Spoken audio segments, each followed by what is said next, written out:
Eu quero convidá-lo a abrir outra vez a sua Bíblia na Epístola Universal aos Hebreus, no capítulo 6, para nós aqui relermos os 3 primeiros versos e, começando com eles, trazermos aqui uma palavra para a nossa edificação.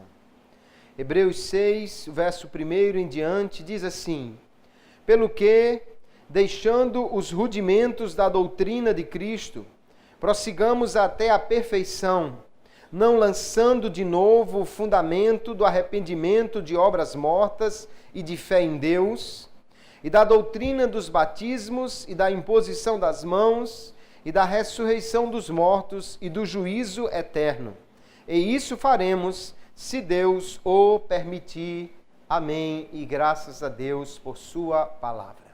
Esta epístola, queridos irmãos, foi escrita para mostrar aos crentes a superioridade de Cristo frente à velha aliança e tudo que ela trazia, e ao mesmo tempo como uma palavra de exortação para que eles caminhassem, crescessem.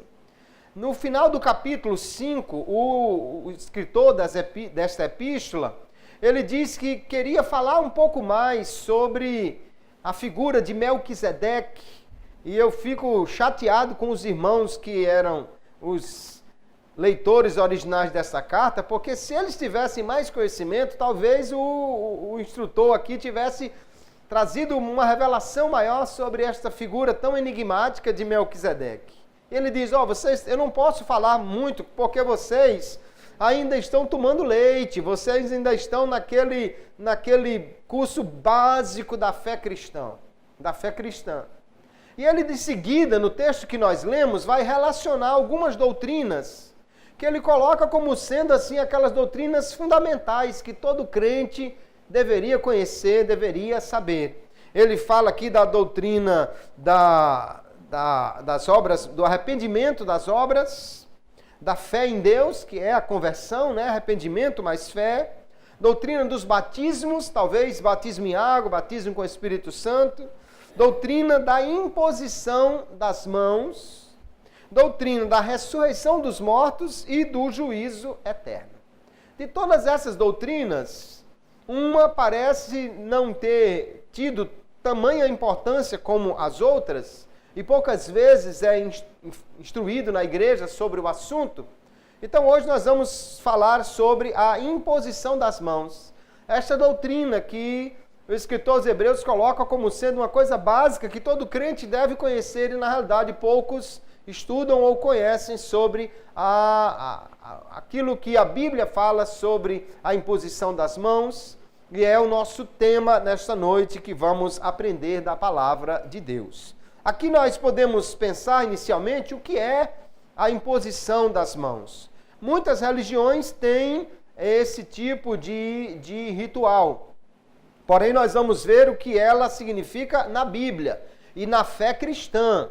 Não nos interessa o que outras religiões pensam sobre transmissão de poder, sobre passar energia e outras coisas mais que alguém pensa sobre este assunto. Nós vamos pensar sobre o que a Bíblia diz. E nós podemos ver na Bíblia que a imposição de mãos é um ato simbólico, um ato de cunho espiritual, que representa um princípio de transferência.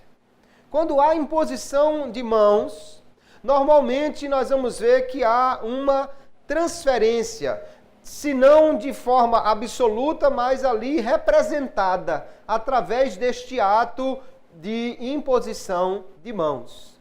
E é uma doutrina legitimamente cristã, um meio importante pelo qual os cristãos podem servir uns aos outros, com um propósito espiritual definido.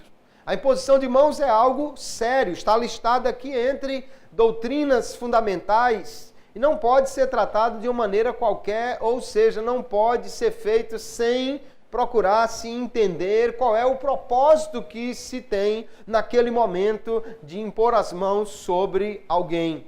Também nós vamos ver que a imposição de mãos é uma prática muito abundante na Bíblia.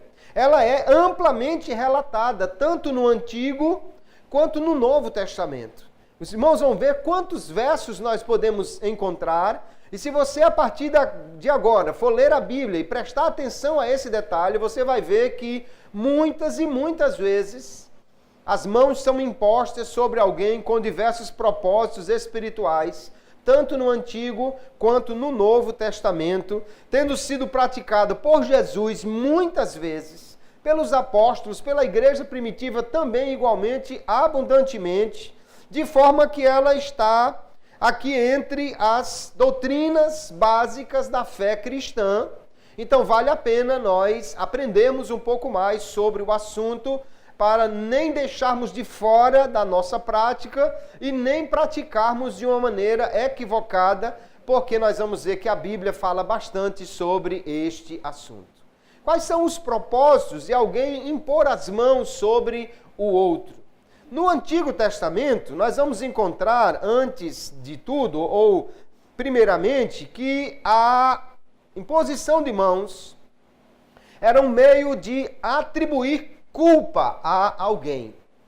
Nós vamos ver que quando alguém pecava, ele trazia um animal para ser sacrificado, para cobrir o seu pecado. Diariamente e anualmente, numa grande festa, no dia da expiação, eram trazidos animais que eram sacrificados. E ali aquele animal, para que o seu sacrifício fosse uma cobertura pelo pecado de alguém, essa pessoa colocava a mão, ou o sacerdote, representando o povo, colocava as mãos sobre aquele animal, e então, simbolicamente, a culpa era transferida para aquele animal que iria morrer e, portanto, pagar pela culpa. Veja o texto lá de Êxodo, capítulo 29, no verso 10, diz assim: farás chegar o novilho diante da tenda da revelação, e Arão e seus filhos porão as mãos sobre a cabeça do novilho, e imolarás o novilho perante o Senhor à porta da tenda da revelação. O animal seria morto, mas a imposição de mãos aqui é simbolicamente uma transferência ou uma atribuição de culpa para ele. Ele agora levaria a culpa do povo. Isso é tudo no Antigo Testamento, na Velha Aliança, né? Um prenúncio daquilo que iria acontecer na cruz, quando Jesus tomou sobre si os nossos pecados, e ali não foi a mão de nenhum homem que atribuiu culpa, mas foi o próprio Deus quem atribuiu a nossa culpa a Jesus, e ele ali sofreu em nosso lugar. Nós vamos ver também no Antigo Testamento ainda, que quando alguém era condenado à morte, por apedrejamento especialmente, as testemunhas que iriam testemunhar contra aquela pessoa e que, portanto, iriam declarar que ele era culpado, elas iriam também impor as mãos sobre ele numa atribuição de culpa, ou seja, declarando que ele era culpado e por isso iria sofrer aquela pena. Veja lá em Levíticos capítulo 24, versos 13 e 14, dizem assim: então disse o Senhor a Moisés: tira para fora do arraial o que tem blasfemado. Todos os que o ouviram porão as mãos sobre a cabeça dele, e toda a congregação o apedrejará.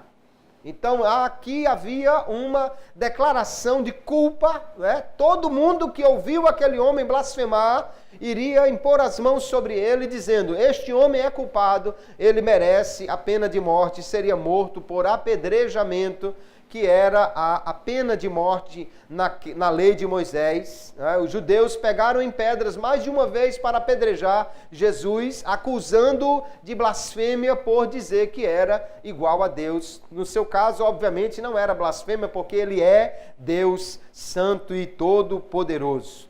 Então nós temos aqui no Antigo Testamento a imposição de mãos como uma atribuição de culpa.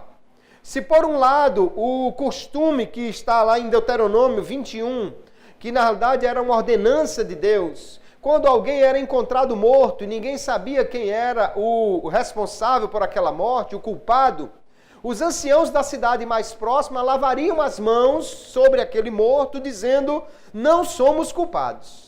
E quando alguém era culpado e as mãos eram impostas sobre ele, havia a declaração: ele é culpado, ou ele recebe a culpa. No caso do animal, simbolicamente a culpa era transferida para ele. Então, impor as mãos com esse significado espiritual era algo que acontecia no Antigo Testamento, que obviamente hoje não temos mais necessidade de usar a imposição de mãos com este propósito.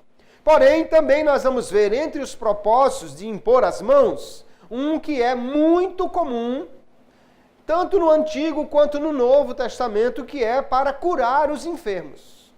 É como se ao impor as mãos, ali há um ato, um gesto litúrgico, não é uma magia, não é um toque poderoso, não é o toque que vai transmitir energia, mas há ali um gesto simbólico onde o poder de Deus sobre aquela pessoa irá repreender o mal e trazer a cura.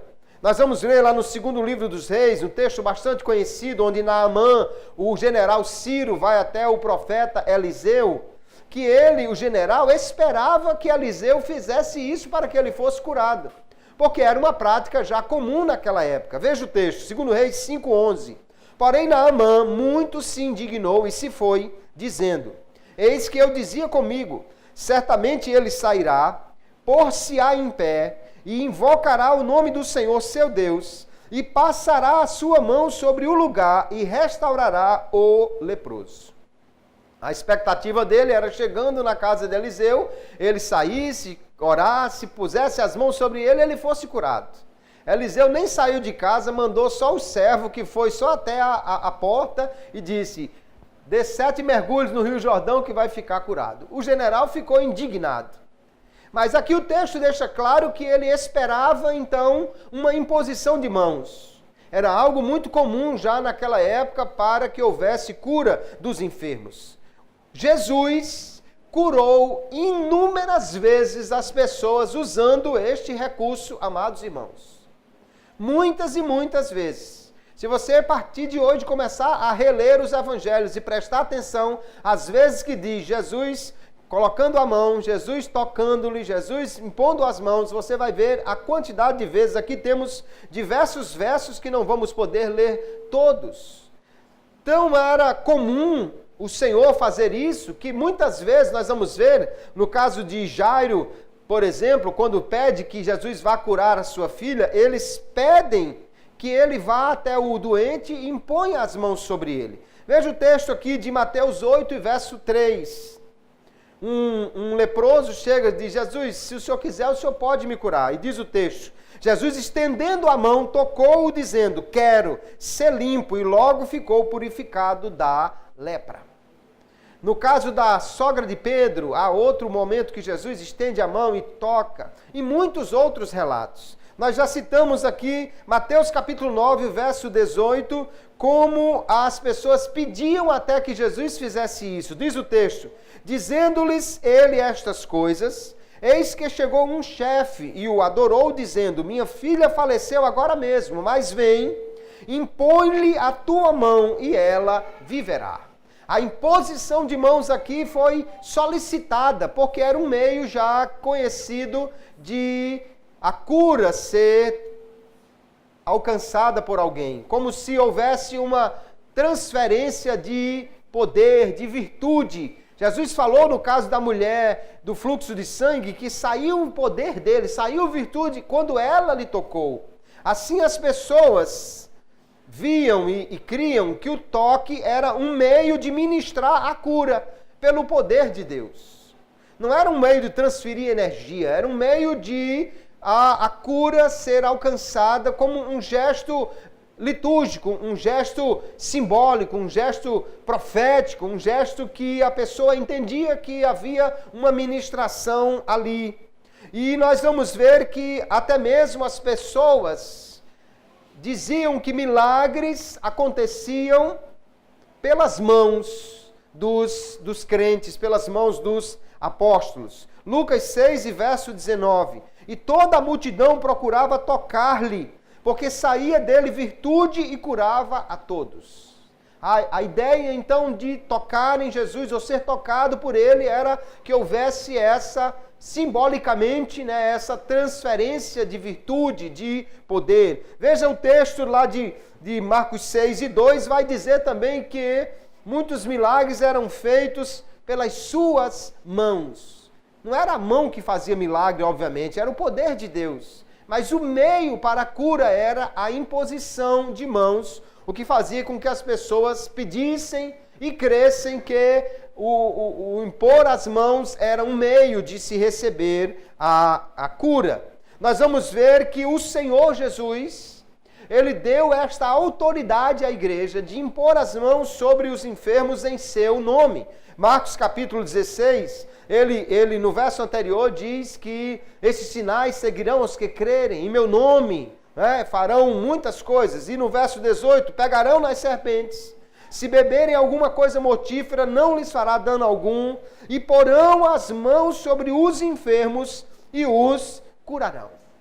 Aqui há uma autoridade que Jesus deu à sua igreja. Assim como ele impunha as mãos e curava, ele disse, em meu nome, os crentes irão fazer isso e as pessoas também serão curadas. Obviamente, há aqui o nome de Jesus, ou seja, o poder dele é que está ministrando a cura. Mas o meio pelo qual há uma ministração ali é a imposição de mãos. Nós vamos ver então que os apóstolos, eles fizeram isso abundantemente. Muitas vezes também, em muitos textos, nós vamos encontrar os apóstolos orando, impondo as mãos e repreendendo a enfermidade, tanto que muitas vezes é dito que Deus operou milagres por suas mãos. Vejam os textos, Atos capítulo 5, verso 12. E muitos sinais e prodígios eram feitos entre o povo pelas mãos dos apóstolos. E estavam todos unanimemente no alpendre de Salomão. Veja que o texto diz, o milagre era feito pelas mãos deles. Por quê? Porque havia uma imposição de mãos. Se eles apenas orassem e não houvesse nenhum estender de mãos, nenhuma imposição de mãos, não se diria que era feito pelas mãos dele, Diria, o milagre era feito, ou prodígios eram feitos pela oração dos apóstolos, pela palavra dos apóstolos, mas diz, por suas mãos. Por ser, então, a imposição de mãos aqui, um gesto feito por eles, que simbolicamente estava transmitindo cura, estava havendo ali a ministração de saúde para aquele povo. Tiago também parece sugerir esta prática associada à unção com azeite e oração. Está alguém doente, chama os presbíteros, e ele diz, e porão as mãos sobre ele, ungindo no nome do Senhor com azeite. Então parece que a oração é que realmente era o meio principal, porque Tiago vai dizer também no seu texto, a oração da fé salvará o doente, ou seja, era a fé em Jesus, no seu poder, que era por meio da oração manifestada esta fé, que realmente curava. Mas haviam aqui dois atos litúrgicos. O ungir com azeite, simbolizando ali talvez o Espírito Santo, que era o agente de Deus que operava ali no meio do povo, e a imposição de mãos, como também este meio pelo qual os apóstolos ministravam a cura, e Tiago está dizendo ali também isso. Atos capítulo 4, verso 30, os apóstolos até oram, porque eles criam que quando eles estendiam as mãos, era a mão do próprio Deus que estava estendida sobre o povo, já que eles eram representantes de Deus. E em nome de Jesus é que eles faziam isso. E veja a sua oração, Atos 4:30. Enquanto estendes a tua mão para curar, e para que se façam sinais e prodígios pelo nome do teu santo Filho Jesus.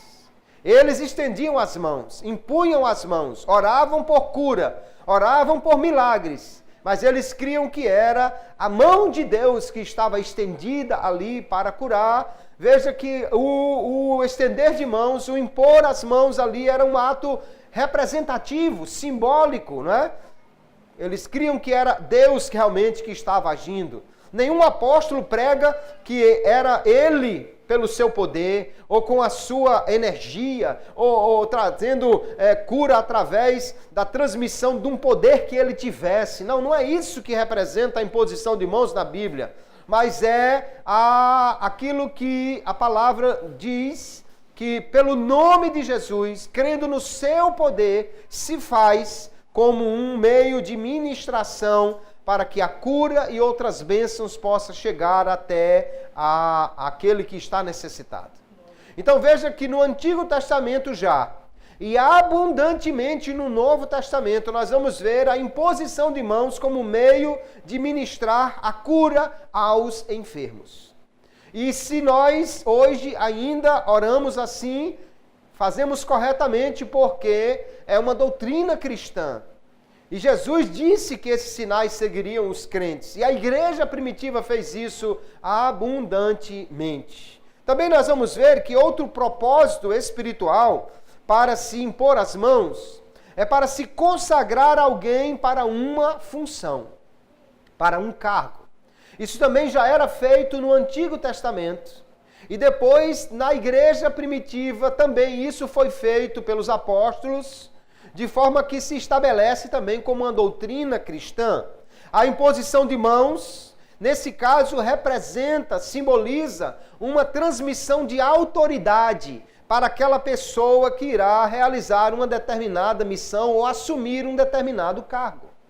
Então, alguém que tem esta autoridade, normalmente um dos líderes da igreja, vai impor as mãos sobre alguém.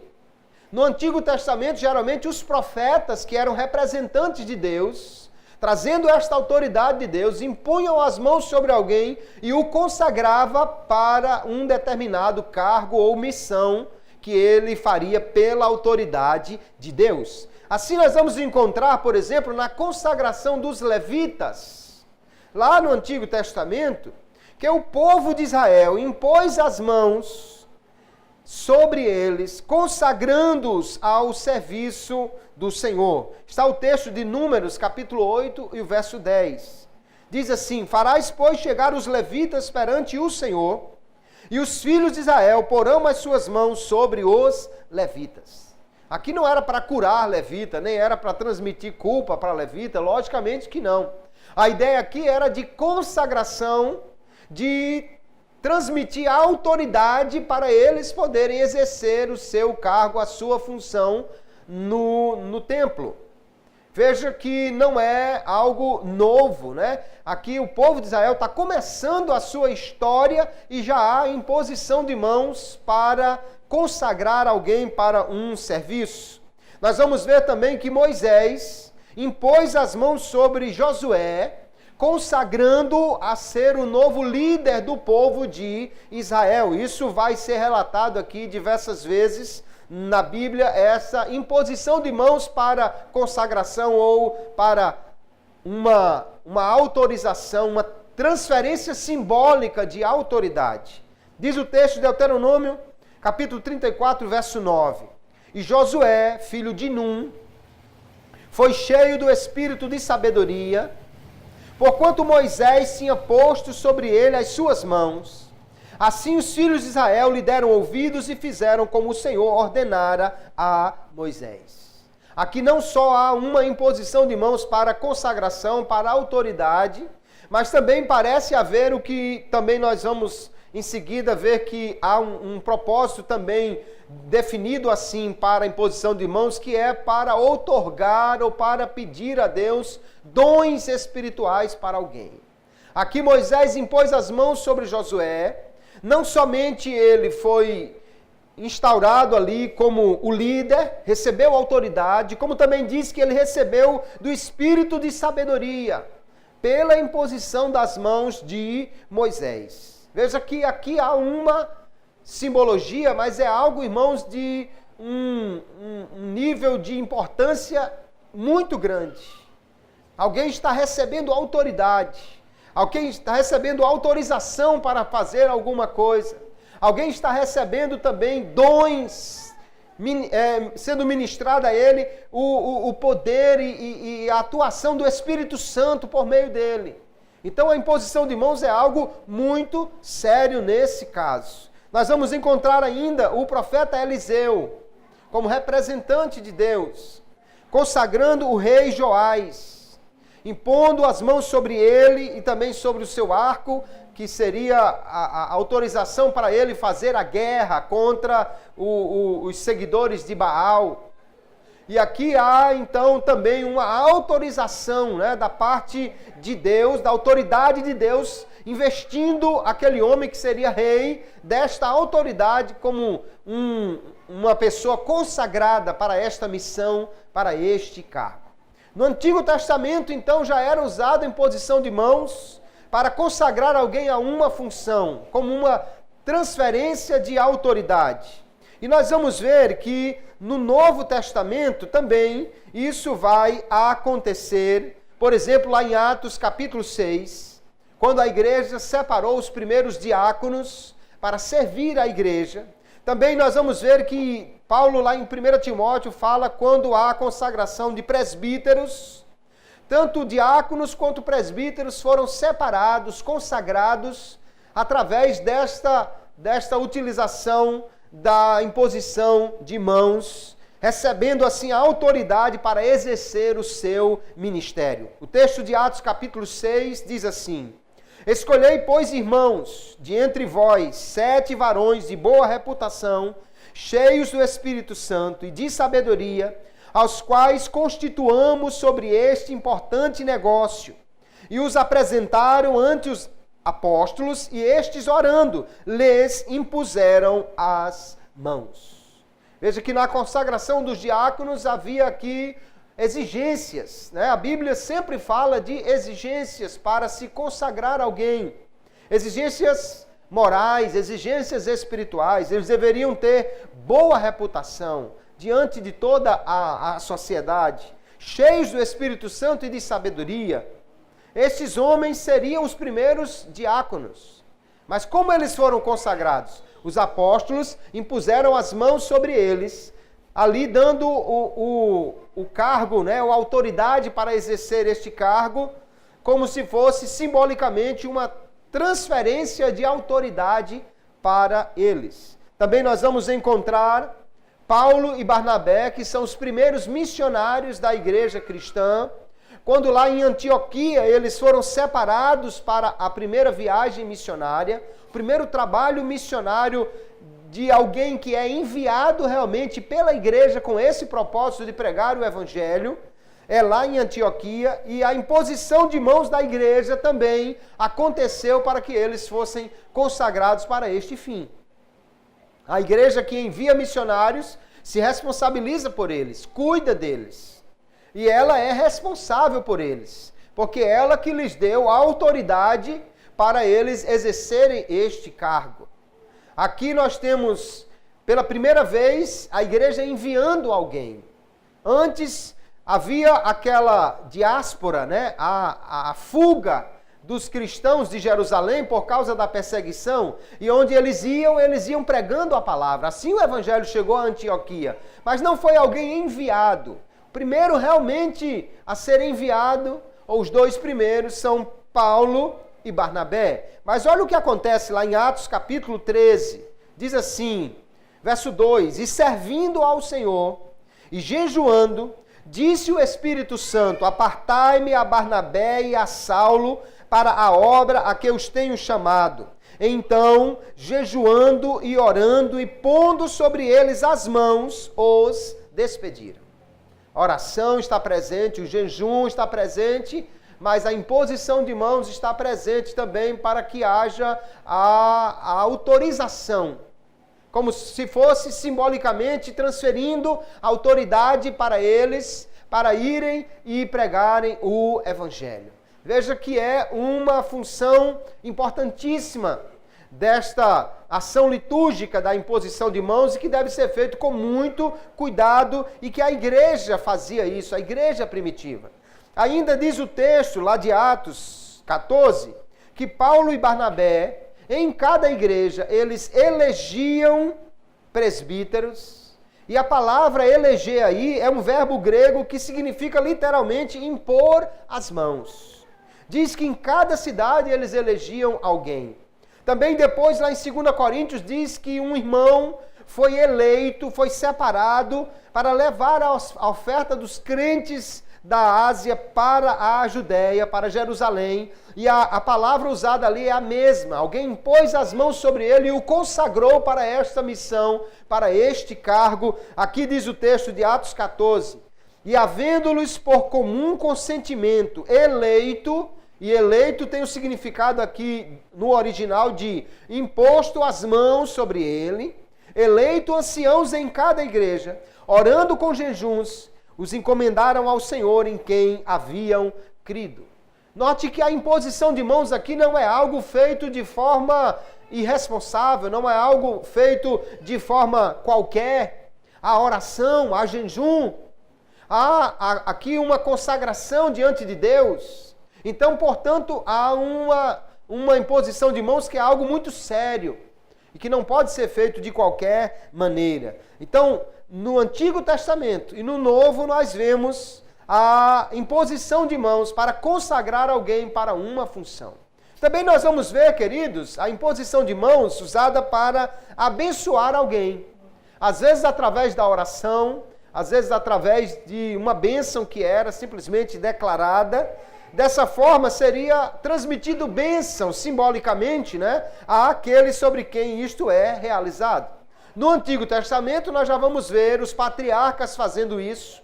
Jacó, então, põe a mão sobre a cabeça dos filhos de José. Nós vamos ver que no caso do próprio Jacó, seu pai o tocou, viu que o braço era peludo, havia também uma mão ali envolvida.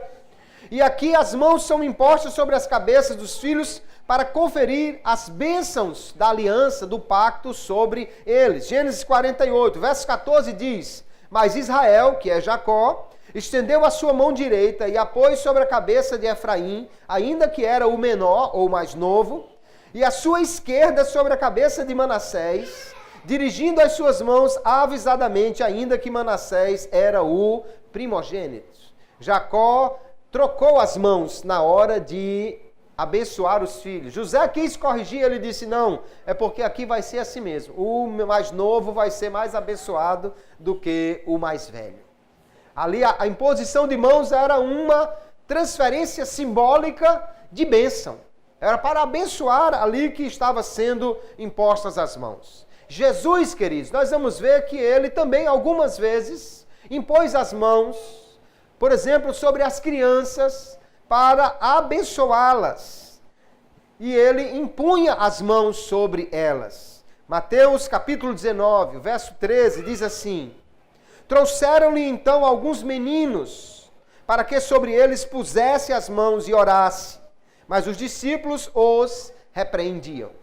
Então, colocar as mãos sobre alguém e orar abençoando essa pessoa é uma prática que nós vemos já comum na Bíblia Sagrada. Jesus fazia isso. No Antigo Testamento já havia esta imposição de mãos para abençoar, coisa que nós também podemos fazer sem nenhum problema. E ainda, queridos irmãos, nós vamos ver que a imposição de mãos era feita na igreja primitiva especialmente, embora que nós vemos que lá no caso de Josué, aparentemente isso também aconteceu, onde a imposição de mãos era um meio de se ministrar ali o batismo com o Espírito Santo e os dons espirituais. Nós vamos encontrar, por exemplo, João e Pedro, ou Pedro e João, orando com os crentes de Samaria e fazendo isso, diz o texto de Atos, capítulo 8, verso 17. Então lhes impuseram as mãos e receberam o Espírito Santo. Aqui, nós lemos muitas vezes os textos e não prestamos atenção no que está acontecendo. Veja quantas vezes alguém impõe as mãos com propósitos espirituais. Aqui os apóstolos colocavam as mãos sobre os crentes em Samaria. E como se houvesse simbolicamente, uma transferência de poder, uma transmissão de poder, e eles eram batizados com o Espírito Santo. Ananias também orou e impôs as mãos sobre Paulo lá em Damasco, ministrando a ele a cura e também o poder do Espírito Santo, diz o texto de Atos capítulo 9. E Ananias foi e entrou na casa e impondo-lhe as mãos, disse: Irmão Saulo, o Senhor Jesus que te apareceu no caminho por onde vinhas, me enviou para que tornes a ver e seja cheio do Espírito Santo. Glória a Jesus. Veja aqui, irmãos, quando há realmente a revelação de Deus. Ananias não estava lá. Não viu o que aconteceu no caminho de Damasco. Ele até, a princípio, fica hesitante com Jesus de ir lá na casa onde Paulo estava, porque ele diz: Senhor, esse homem está perseguindo a tua igreja. A fama de perseguidor de Paulo já estava longe. Jesus disse: não, mas ele é um vaso escolhido e ele vai sofrer por causa do evangelho. Alguém pensa até que Ananias disse: então se é para ele sofrer eu vou, porque ele perseguiu muito a igreja. Mas obviamente não havia esse sentimento. Mas há uma revelação de Jesus para Ananias. E Ananias chega lá, mesmo sem ter visto nada na estrada de Damasco, diz: o Jesus que a ti apareceu no caminho mandou que eu viesse aqui. Então Paulo não tinha dúvida nenhuma, porque ninguém sabia. Quando Paulo vai contar esse relato lá no livro de Atos, em pelo menos 3 ocasiões, ele diz mesmo que as pessoas que estavam com ele não viram, não entenderam o que estava acontecendo. Quando Ananias chega e diz: foi Jesus que apareceu lá e falou com você, né? Então ele sabia que era de Deus aquilo, não tinha como duvidar, porque havia uma revelação que somente Deus poderia dizer a um desconhecido o que aconteceu em outro lugar onde ele não estava. E aqui há uma imposição de mãos de Ananias sobre o apóstolo Paulo, ainda um novo convertido aqui, não é? Onde ele recebe a cura, diz que caíram as escamas dos seus olhos e ele foi curado. E também recebeu o poder quando Ananias diz: seja cheio do Espírito Santo. Aqui nós vamos ver ainda Paulo, lá em Atos capítulo 19, orando e impondo as mãos sobre os crentes da cidade de Éfeso, e eles também foram batizados com o Espírito Santo. Há muitos relatos. Timóteo, o apóstolo Paulo também diz que ele recebeu, ou que foi despertado nele, ou que foi ministrado a ele, dons do Espírito Santo pela imposição de mãos do presbitério. Veja 1 Timóteo, capítulo 4, verso 14, o apóstolo escreve assim: não desprezes o dom que há em ti, o qual te foi dado por profecia, com a imposição das mãos do presbitério. Os presbíteros impuseram as mãos sobre o Timóteo, e no nome de Jesus profetizaram, declararam estes dons, essa capacitação de Deus sobre o jovem obreiro, e ele ali recebeu esta capacitação, onde a imposição de mãos foi o meio pelo qual isso também foi feito na vida dele. Veja que a igreja primitiva, por diversas vezes, o próprio Senhor Jesus e os apóstolos em seguida, impuseram as mãos diversas vezes sobre os crentes com diversos propósitos espirituais. Assim nós entendemos que nós podemos impor as mãos, aliás, que nós devemos fazer isso porque é uma doutrina que o escritor aos Hebreus aqui diz que isso faz parte do ensinamento básico da vida cristã. Quando é que nós então devemos impor as mãos? Para pedir a Deus a cura ou para abençoar alguém, nós podemos fazer isso sempre que for necessário. A fala de Jesus diz: esses sinais seguirão os que crerem. Então, se você é crente e alguém diz: irmão, ore por mim, para Jesus me curar, você pode orar por ele tranquilamente. E pode impor as mãos sobre ele para, no nome de Jesus, repreender aquela enfermidade. Quando nós oramos por alguém, por exemplo, às vezes no dia do aniversário dele, ele vem aqui à frente, nós fazemos aquela oração, não há problema que alguém autorizado imponha as mãos sobre aquela pessoa e o abençoe. Porque nós vamos ver que impor as mãos orando pedir a bênção, orando pedir a cura. Isso é uma prática que a igreja primitiva já fazia abundantemente, não há nenhum problema que nós façamos isso sempre que for necessário. Para impor as mãos sobre alguém e pedir o batismo com o Espírito Santo ou os dons espirituais, também não há problema que nós façamos isso, especialmente quando a igreja está reunida e está buscando essa capacitação espiritual na direção de Deus. Eu digo especialmente, queridos, porque se você ora no seu quarto, por exemplo, impõe as mãos sobre a sua cabeça, ou você ora sozinho com alguém, impõe as mãos e há uma concessão de dons ou um batismo com o Espírito Santo ali, isso é legítimo? É. Porém, se essa pessoa, a igreja não viu, não testemunhou, a igreja vai ficar numa expectativa que ele fale em línguas depois, que ele seja usado naquele dom, para poder constatar que ele de fato recebeu aquele dom.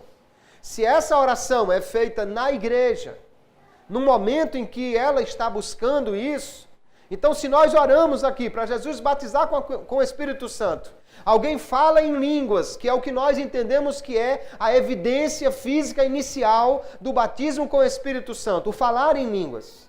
Alguém fala em línguas. Um crente que já tem experiência no assunto testifica que aquela pessoa de fato falou em línguas estranhas. Então, diante da igreja já está atestado aquele fato, né, que aquela pessoa recebeu o batismo com o Espírito Santo ou os dons espirituais pelo poder de Deus, pela promessa do Senhor, mas também por meio da imposição de mãos, porque isso é uma prática que nós vamos ver que foi autorizada pela igreja e por Jesus aqui no Novo Testamento.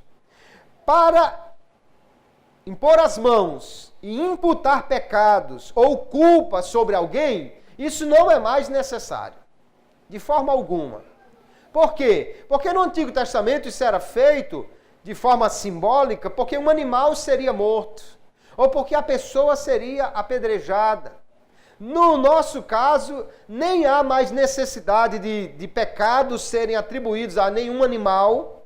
Por quê? Porque Jesus já cumpriu a obra de salvação, já morreu como sacrifício perfeito em nosso lugar, em nosso favor. Foi Deus quem atribuiu os nossos pecados a Jesus. Então, se alguém impôs as mãos sobre Jesus, foi o próprio Deus. Ele levou sobre si os nossos pecados, como disse o profeta, e ali na cruz ele morreu para que o perdão fosse atribuído a qualquer um que crer nele. Nós agora podemos então ser perdoados. Todos os que creem, se achegam a Jesus pela fé, eles, quando se arrependem e confessam a Jesus como seu Salvador, têm os seus pecados perdoados. Não há necessidade mais de orar por imposição de mãos para que pecados sejam perdoados ou atribuir culpa a quem quer que seja. Aliás, até nós oramos quando alguém aceita Jesus, e às vezes naquela oração nós dizemos assim: Senhor, que os seus pecados sejam perdoados. Mas na realidade não somos nós que declaramos o perdão. Quando ele crê em Jesus, os seus pecados já são perdoados. Então, na realidade, nós poderíamos orar simplesmente dizendo: Senhor, obrigado, porque os seus pecados já foram perdoados quando ele creu, quando ele confessou em Jesus. Nós não precisamos dizer: perdoe, Senhor, os pecados dele, porque isso já é uma coisa que está prometida a todo aquele que crê em Jesus e que o recebe pela fé. Então, não podemos impor as mãos mais com esse propósito que tinha lá no Antigo Testamento. Questões de culpa não requerem mais imposição de mãos.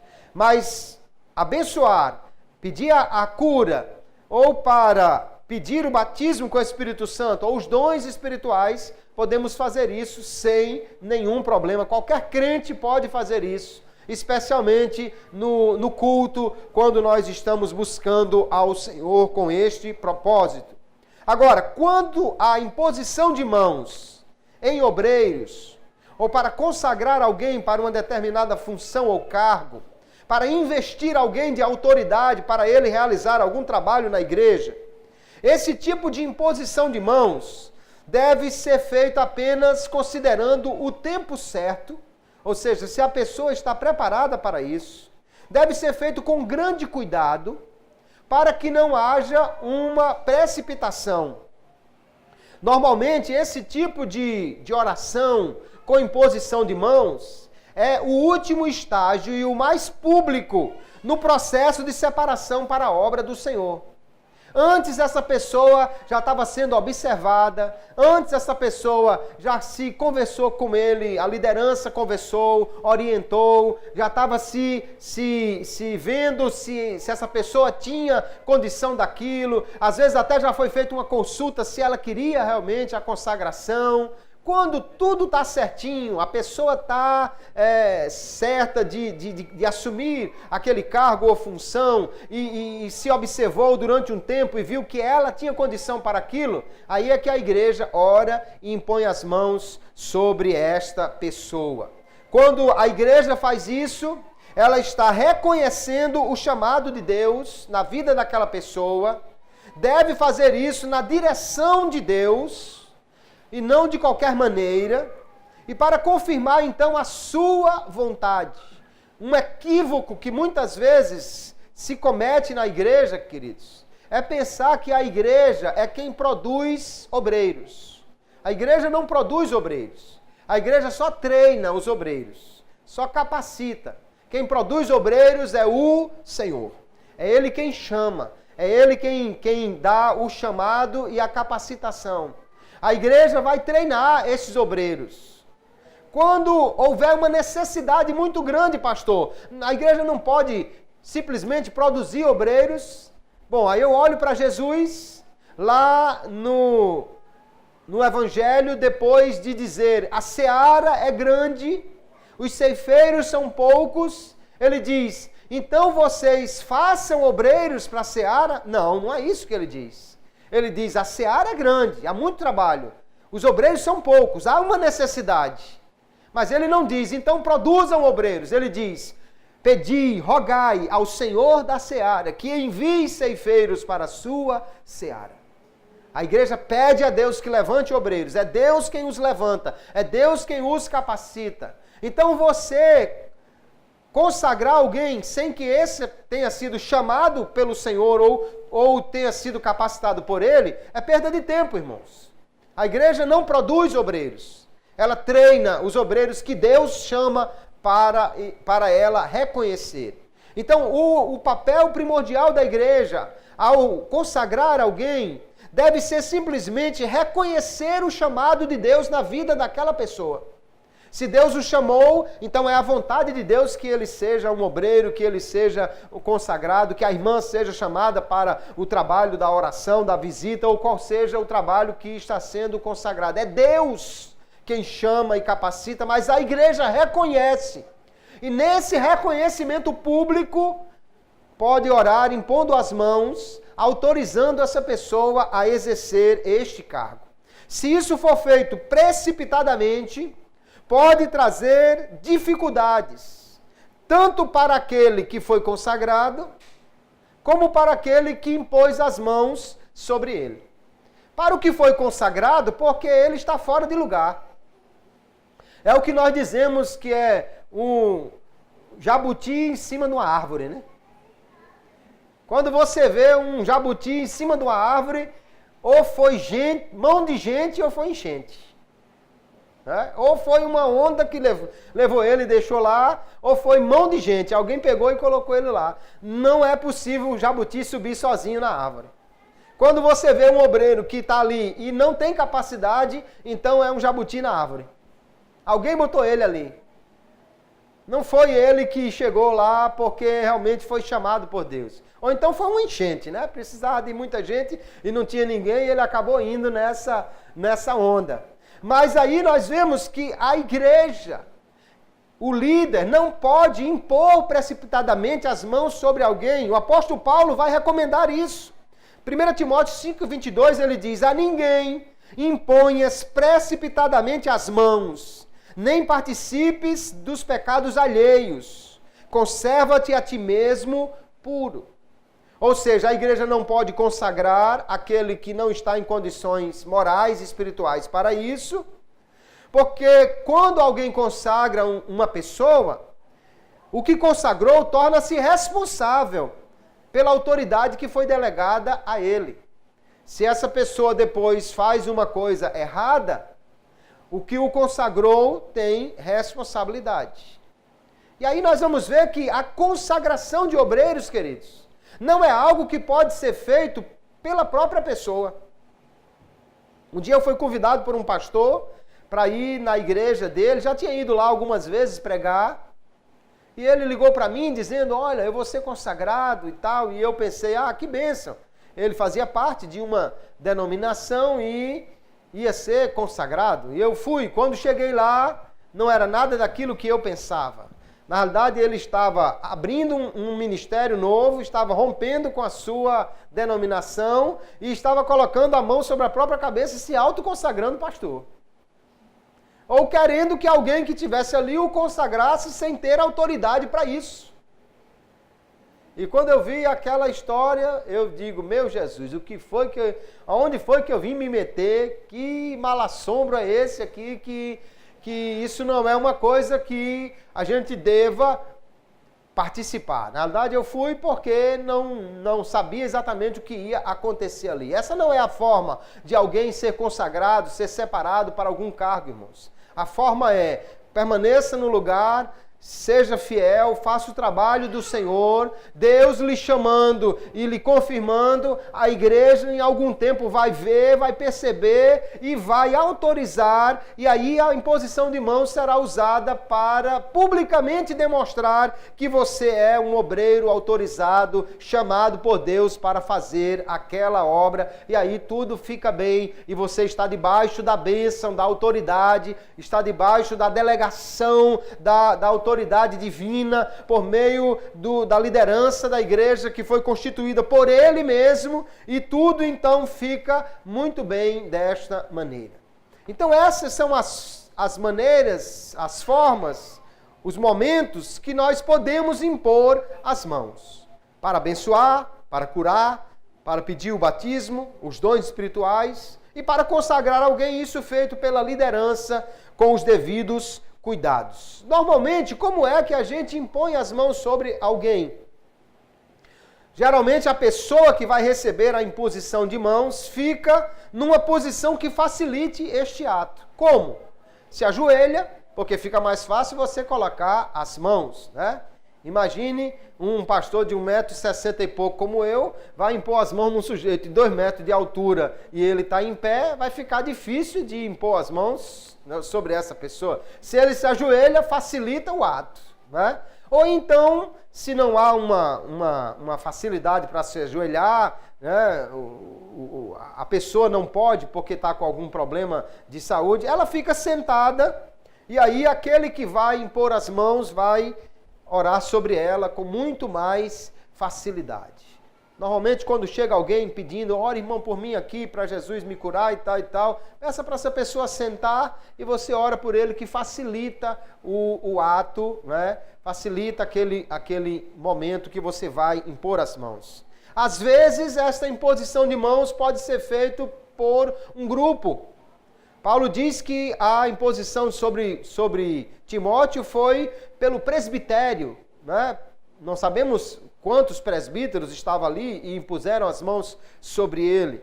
Especialmente se vamos impor as mãos para abençoar, para pedir cura, né? Isso pode ser feito por várias pessoas. A imposição de mãos para consagração normalmente é feito pela liderança, pelos pastores. Mas para pedir a bênção de Deus, o batismo, diversos irmãos podem orar e impor as mãos sobre aquela pessoa, e então há essa simbologia, né, da ministração, da bênção, da cura, através das mãos impostas dos servos de Deus sobre aquela pessoa. Nós percebemos então, queridos irmãos, que a imposição de mãos é algo que tem uma ampla divulgação, um amplo registro nas Sagradas Escrituras, com diversos propósitos espirituais, todos usando de uma certa simbologia, de uma certa representação. Mas desde o Antigo até o Novo Testamento, passando por Jesus e pelos apóstolos, pela igreja primitiva, nós vamos ver que a imposição de mãos é algo que era muitíssimo utilizado. Portanto, isto é um meio pelo qual os cristãos servem uns aos outros. Orar e abençoar o irmão, orar e pedir a cura sobre o irmão, orar e pedir que o Senhor batize um irmão com o Espírito Santo. Todos nós podemos fazer isso. E impor as mãos sobre ele é uma maneira, então, de o corpo de Cristo abençoar uns aos outros. O corpo de Cristo fazer essa transmissão, né, de uma forma simbólica de bênçãos uns para com os outros, o que, aliás, é recomendado na palavra de Deus. Então, nós não devemos menosprezar este ato, fazer isso de qualquer maneira. Às vezes alguém sai simplesmente colocando a mão na cabeça de alguém sem ter um propósito, né? Às vezes eu vi em muitos trabalhos, chamava-se alguém aqui à frente para orar, buscando o batismo com o Espírito Santo. Qualquer pessoa saía impondo as mãos sobre aquelas pessoas. Mas nós percebemos que neste ato aqui, é um ato litúrgico, simbólico, mas revestido de um caráter espiritual muito grande, de uma importância muito grande. Não pode ser feito e nem deve ser feito levianamente. Nós devemos fazer como Jesus e como a igreja primitiva fazia, usando isso com sabedoria e com fé. Se é um ato litúrgico, simbólico apenas, então obviamente a fé tem que estar envolvida aí. Não é tocar e vai correr uma energia do seu corpo para aquela pessoa. É colocar as mãos, às vezes não precisa nem tocar realmente na pessoa, apenas colocar sobre. E essa ministração é feita pela fé, de que Jesus mandou que fizesse, de que ali há um poder de Deus envolvido. Agora, como a imposição de mãos representa, simboliza um ato de transferência, ministração, de cura, de poder, de autoridade, e no Antigo Testamento até de culpa, de bênção também. Nós não podemos, queridos irmãos, permitir que qualquer pessoa imponha as mãos sobre nós. Se a pessoa vai colocar a mão na minha cabeça e vai transferir alguma coisa para mim, eu quero saber quem é essa pessoa e o que é que ela vai transferir. Porque não posso simplesmente deixar que qualquer um faça isso. Qualquer um que eu digo não é necessariamente uma pessoa que tenha um cargo elevado, mas alguém que se reconheça que tem uma vida espiritual que pode fazer isso. Eu não acho interessante, por exemplo, uma pessoa que vem visitar uma igreja que você não conhece e você deixar que ela saia impondo as mãos sobre as pessoas. Porque, infelizmente, há muitas pessoas que andam por aí dizendo ser crentes, missionários, pastores, e na realidade são charlatões. Estão enganando o povo. E, às vezes, até usam expedientes escusos. Eu já vi pessoas dizer, fique em pé, junte os pés, fique bem retinho, aí ele põe a mão na cabeça e empurra. Ora, se você está sem nenhuma base, né, com os pés colados aqui, se ele empurra você, automaticamente você cai. E a pessoa diz, não, foi o Espírito Santo que derrubou. Pode ter sido até um Espírito, mas o Santo eu acho que não foi. O que foi que aconteceu? Isso é uma técnica, irmão. Isso aprende-se no judô, para derrubar uma pessoa. Você tirar a base dele. Não é necessariamente um ato espiritual. Mas a pessoa cai e aí alguém já atribui santidade, autoridade, àquela pessoa que fez isso. Não, o irmão colocou a mão sobre mim e eu caí. Se ele estendeu a mão sobre você, especialmente sem nem tocar em você, e você foi cheio do poder do Espírito Santo, aí é outra história. Mas, infelizmente, há muitas pessoas utilizando apenas técnicas. Coloca a mão sobre a sua cabeça, chacoalha a sua cabeça, normalmente você vai ficar tonto. Se você está de olhos fechados, você perde a noção de referência. Se a pessoa pega a sua cabeça e faz uma volta com ela, você vai ficar tonto e vai cair. Isso é técnica, não é poder, não é unção. Então nós precisamos ter cuidado, irmãos. Eu não quero que um charlatão ponha a mão sobre a minha cabeça, ele vai transmitir o que para mim? Eu não quero que uma pessoa que esteja enganando ponha a mão sobre a minha cabeça. Que tipo de autoridade ela tem para me transmitir alguma bênção ou alguma coisa? Então, pessoas sem a devida capacitação, a capacitação espiritual, o reconhecimento, não têm capacidade, às vezes, nem de caráter, ou não tem nem fé genuína, vivida, não pode impor as mãos sobre você ou sobre qualquer pessoa. Não deixe que isso aconteça. Quando nós oramos para Jesus batizar com o Espírito Santo, se pede que irmãs de reconhecida idoneidade espiritual imponham as mãos sobre as pessoas. Pastores imponham as mãos sobre as pessoas. E assim mesmo deve ir somente aquele que tem certeza que está em perfeita comunhão com Deus. Receber um visitante na igreja, um pregador que às vezes não se sabe nem de onde veio, e deixar que ele saia impondo as mãos sobre todo mundo é um risco.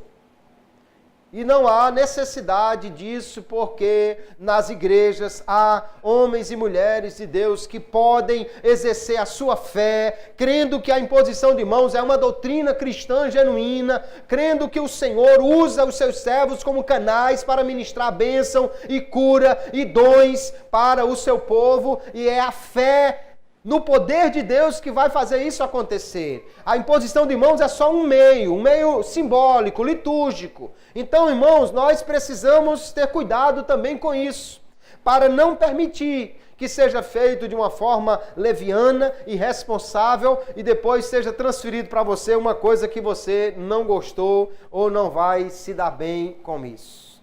Vamos então cada dia aprender a palavra de Deus.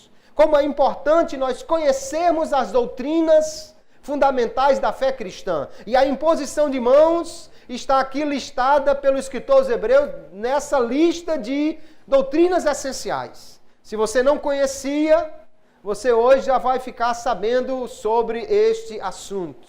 Como é importante conhecermos a palavra de Deus, para não fazer aquilo que é errado e para não deixar de fazer aquilo que é certo e que a palavra nos autoriza e nos recomenda. Que Deus nos ajude, que nós possamos cada dia crer na palavra do Senhor, usar desta fé da forma como Ele nos manda na sua palavra e ser instrumentos de bênção, para abençoar, para curar, para trazer a alguém alguma coisa da parte de Deus, de acordo com a sua autoridade sobre nós e com o seu poder que foi dado à igreja, que nós, pela fé, podemos então, no nome de Jesus, ministrar sobre essas pessoas. Seja um canal de bênção. Se você vai estender a mão sobre alguém, que seja para abençoar, para curar, para trazer coisas boas. Nós não podemos mais impor as mãos para culpar alguém, nem para ministrar maldição sobre ninguém, que nós não fazemos isso.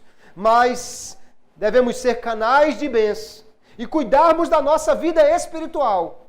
Porque amanhã você pode estar na rua aí, passando você como crente, e alguém dizer: irmão, entre aqui e ore para Jesus me curar. Irmão, corra aqui que tem um endemoniado ali. E quando ele diz corra, é para lá onde está o endemoniado, não é para o outro lado, não. É para orar por ele.